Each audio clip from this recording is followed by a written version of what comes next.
We're back at it. June 21st here. This should be the last night of side dressing. I mean, all it was Saturday until I ran out of product, and then tonight, the only reason I wouldn't be able to finish up is I thought I was going to have a nurse tank. Not at this property, I have enough here. But I didn't see it there when I came over, so I just have 1,000 gallons. 1,000 gallons to do to finish up this, and then about 700 gallons, 17 acres there. So yeah, it will. It's going really well. So I have to say, I'm still thoroughly happy about this setup. It squawks at me a lot, it gets kind of annoying, but I mean, at the end of the day, is it really probably going to make a difference? The 2 to 3 gallons here or there differently, maybe not, but if I have the ability to do it, I might as well try. So I don't know, I'm happy with how it works. This must be an area where it's not changing it that often. When it squawks again, you'll see the little bullseye, and all that means is, based on the yield data, this right here yields better, and then I planted at a higher population, so therefore I'm going to try to side dress it at a higher rate, give it a nice little bump up over some of the areas where it's not doing as well. So I'm still thoroughly happy about this setup. It squawks at me a lot, it gets kind of annoying, but I mean, at the end of the day, is it really probably going to make a difference?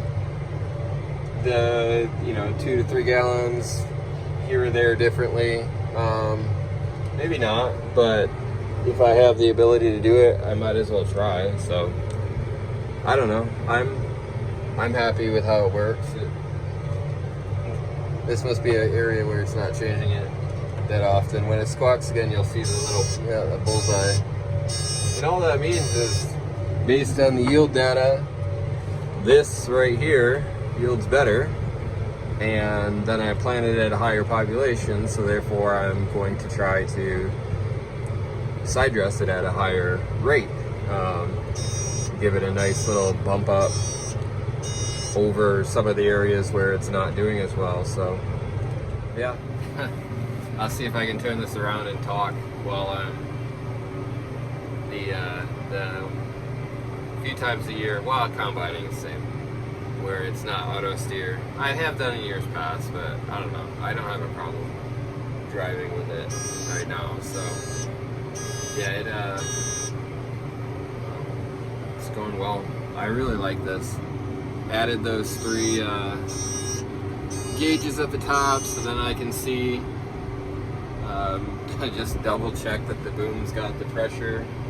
Each section has the pressure, so I like it. I don't like side dressing corn. I'll get to that in just a second after I turn around.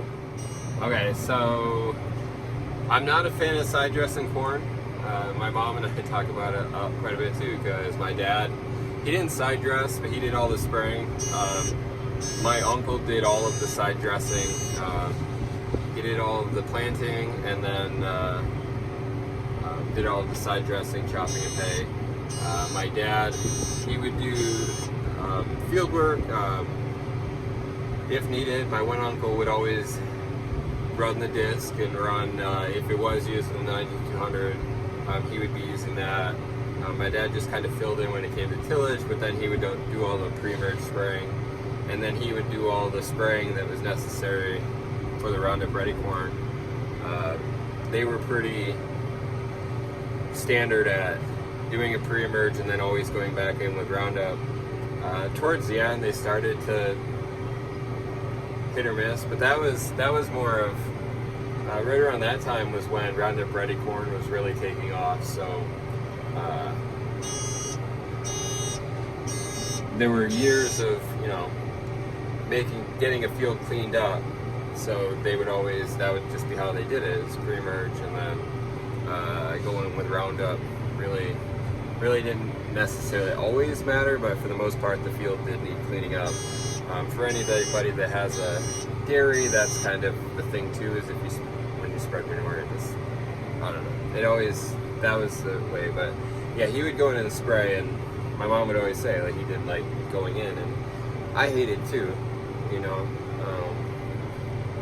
The benefit is obviously you need to. You're not tromping down that much in the grand scheme, but when you look back and you see on the ends what you've done, like, not necessarily a fan of that. So just needed to lift the boom up a little bit. So it's not my favorite. If there was a way to obviously not have to do it, but in this area there's no, I know some guys, you know, put anhydrous on when they plant. We don't have anhydrous here, and so this is just what we do. My arm is getting tired. I'm going to turn this around. Alright, so probably anybody, the few people who are watching are sick of this beeping already, but if I change the legend, you'd see it more. Right now it just looks like a hodgepodge, but you can see with the blue what the prescription is to change it. So, yeah. That is the other part about 28 that I don't like is, you know, you get across, you gotta try to time it up. You don't want to, you know, you're trying to maximize your fill up, so you want it empty, but you also don't want to be, you know, a quarter of the way down, you know, crossing a field and then realize that doesn't work. I don't like to turn around in the field, so yeah, I try to get it right. But well, I'm gonna maybe finish this up, do some video maybe, but stop talking.